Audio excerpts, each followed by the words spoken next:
Hey guys, hope you're having a great day today. My name is Daniel and I'm the High Mileage Helper. On this channel, my goal is to be able to help you learn more about the RV transporting industry, as well as give how-to videos for your truck, and then give recommendations along the way. So this is our first time meeting. Just consider subscribing, hitting the like button if you get good value. And in today's video, I'm going to be sharing with you exactly what happens when you call your company to get a load. You show up, you hook up your trailer, and on the road. And we'll get right into the video coming up.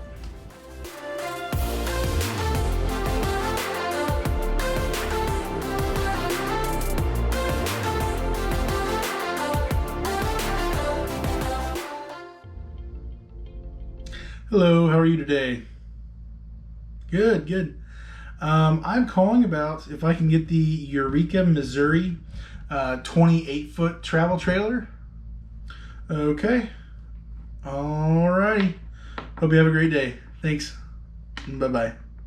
So as you just saw, that was me booking my trailer going to Eureka, Missouri, and that's literally all it takes to actually call in and get the load. You don't have to go through a 10-minute conversation. It's, hey, I'd like this load right here. They go through and make sure I can actually pull it. It's not overweight. It's not a CDL load, and I'm able to grab that. So I'm going to be driving up there now that I've got the load booked. I'll be able to go to the Topeka, Indiana yard that just recently opened up. I'll be getting the trailer checked by the guard there. After I get it all hooked up, I'll go through all those things and share that with you. And we will be on our way to Missouri.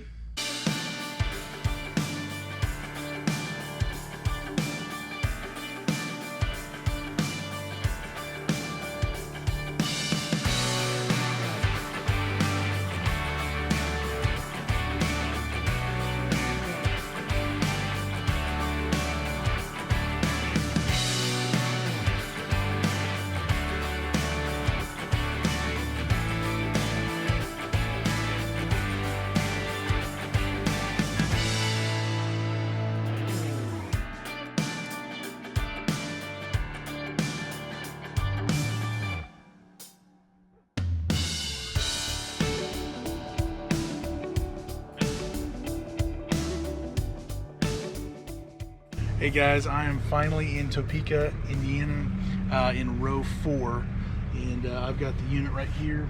Last three are 943, and everything else matches up. So before I even start touching anything on my truck, getting it lined up, ready to drop on the ball, I'm just going to be doing a quick inspection. That's the first thing you want to do before you do anything else.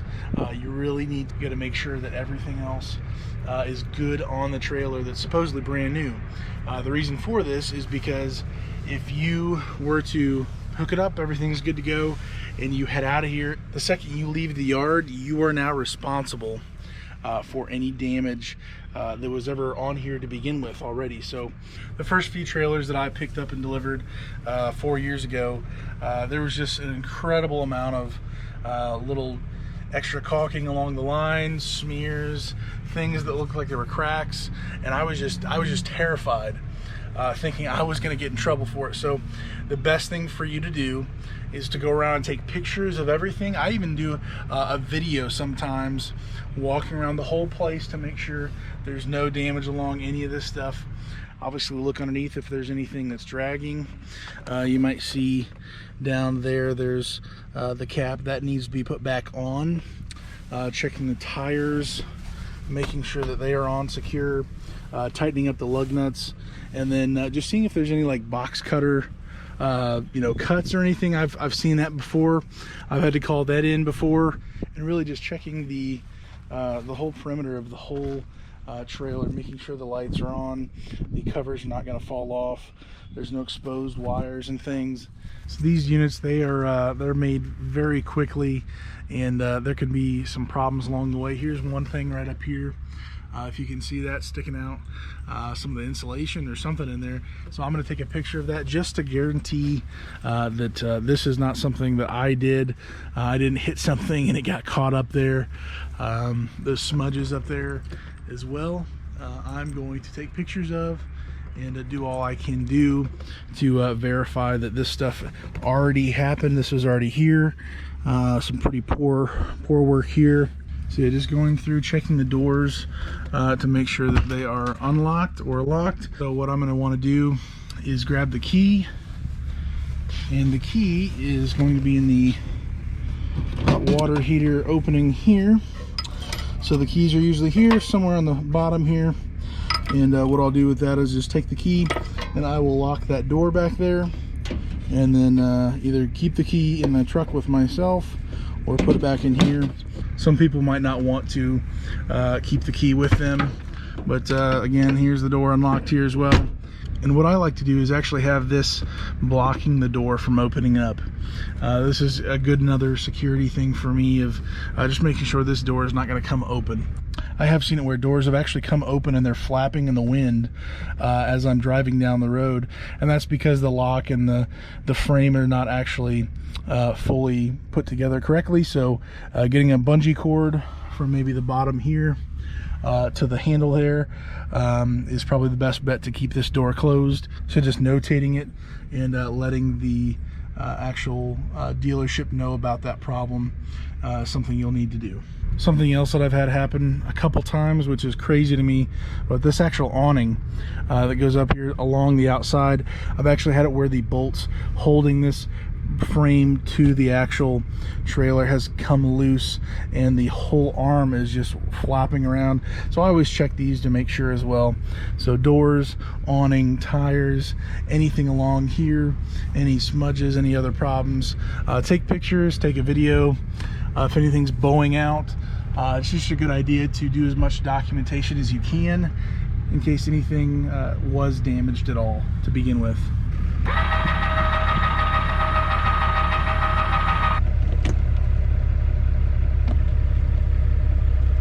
So sometimes it's not perfectly lined up the very first time. This time I was pretty good with it because I've got my backup camera. I made sure this was tall enough to actually be above the ball, and also just because I have a dually, it is a little easier to line up, you know, the outside hips of the dually to the trailer and go off of that, and then I go straight to my backup camera and boom, we're good to go. One little tip I would throw in there is once you get it perfectly where it's supposed to be and you're in reverse, put it in drive and then go to park, because that's going to not be shaking back and forth. So then you're going to be off. You lined it up perfectly, but then when you put it in park, it's going to rock back even further on you. So if you put it in drive and then park, I've had great success keeping it lined up perfectly for it to fall right on the ball. All right, so I have unraveled the breakaway cable from the mount here, and then the 7-pin line as well. So I've got that hooked up to my truck 7-pin. So what I'm going to do next is just connect this line to this hook, and then I'm going to attach this to the actual left side where one of the safety chains would go. I'm going to connect this on to the left one. You can do either or, I'm assuming, but the breakaway system is always on the driver's side of the A-frame here, so it's a little closer, so you do have a little bit more room on there. And then both safety chains are hooked on that side, so I'm going to get those down. And what you're going to want to do is get them crossed over several times so they're not dragging, but it also makes it stronger. At least that's my opinion. Makes it stronger. And then I'm going to put this on the inside, so the breakaway battery hook is on the outside, and then the safety chain is on the inside on the left side, and then getting the hook on the right side. A little too tight there, so I'll do one less, and there we go. So now I'm going to drop the trailer onto the ball. All right, and what I'm going to do is I'm going to pop this in there. If this is unable to actually seat properly down in here, then that means there's something wrong with the ball not being in position. So this easily just kind of came down in here, sits there. And then what I'm going to do next, kind of multitasking here as I'm raising up the leg of the trailer, I'm going to undo my lock, And I'm going to put that through there. And then, see, that leg is almost up. Okay. It doesn't have to be all the way up entirely. That's just my preference. By the time if you actually hit that on the pavement, you've already hit everything else, your axles and everything. Something else has gone wrong. So that's not that big of a deal, but I like to get it all the way up. And then I just put the 7-pin and the breakaway cable through the lock, and so that secures everything. It's not going to be going lower. Everything is secure here. I test it to make sure it's not going to come out, and we're good there. And then we'll get on to the actual distribution bars. All right, so the way that you secure the distribution bars to the mount here is by putting them actually forward towards the front of the truck, getting them popped in. You'll hear a clicking noise, and then you're just going to pivot them back towards the trailer. And there we go. And I'll go ahead and do the other one. So next I'm going to put this on top of the A-frame. I'm going to lift the cover up a little bit and slide it just on top there. I'm going to get this hand tight, and then I'm going to crank this down just a little bit more than that with the tool. And then we're now going to be lined up to be able to pull this down and get this connected to the actual chain. So I usually go on the second chain. That just seems to be about the right stiffness for me going down the road. And so I'm going to go ahead and crank this up. Get that below where the pin's going to go through.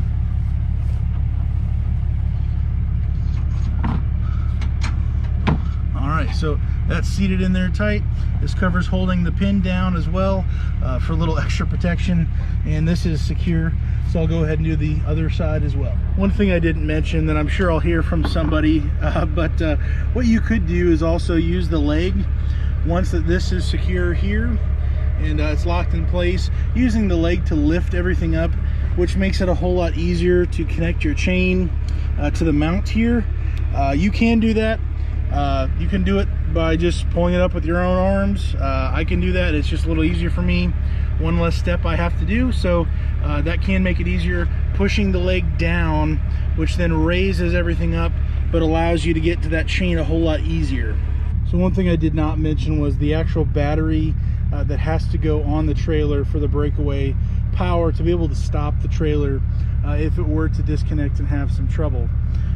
This unit already comes with a breakaway battery on it. That is now one of the newer options, I guess, with these trailers coming with a battery already. It's a deep cycle battery, I believe, and that's what can make it last a lot longer, not being used on a regular basis. So on this trailer, it already has the one negative and then two positives. One is for the auxiliary, and then one's for the actual breakaway. So I'm not going to go ahead and open this up right now. I do have a different type of battery I can share with you guys later, but you do need a battery mounted and secured to this frame right here. Usually it's at, and this is what's already on here. So I'll address this in another video, but getting this battery in a battery box or some way secured to the frame has to happen at some point for any trailer. That is not a DOT thing. I believe that's just a company-wide thing for Synergy and or a manufacturer thing. So next up, you're going to need to get your license plate attached to the license plate mount. What I have here is just 2 zip ties. Lots of guys use other things, short little bungee cords. People use Velcro little strips. Lots of other ideas. I'll be making a video about that in the near future. But let's see here. Get that on there. And this is just a fairly cheap way to be able to get the job done. I've never actually had these fail, but I have used other things in the past. So just whatever's at your disposal. If you want a one-time purchase that's going to last, a fairly long time, that's up to you. But for me, I just use these cheap little zip ties to keep my license plate secure. So with everything else being secured and ready to go on the road, just one last look underneath the trailer just to make sure there's nothing dragging. The jacks aren't fully extended for some reason. If they were electric, maybe somebody accidentally did that, and then you drive away and then you break a jack or both jacks, you know, on either side, or who knows what could happen. So just making sure everything underneath is secured, nothing's going to be breaking or dragging or hitting anything at all, and making sure everything is buttoned up. So not only do I have my truck lights working properly, but I've got these lights working on the trailer as well, checking to make sure that they are actually on. And then we'll check the back here as well to make sure we're good there. All right, we are good, and we've got all the lights working, everything's secured, nothing's going to be dragging on the ground, and this trailer is ready to go. It is super hot out here, so make sure you have some water if you're in the yard during the summer or whatever.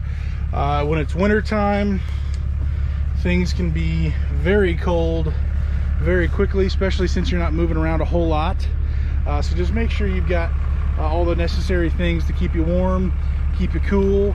If you have a pet, these yards, all this gravel can be super hot. So just make sure that you've got plenty of water for your dog or anything like that when you're out here in these yards. One last thing you're going to need to do is make sure that you lock your tailgate.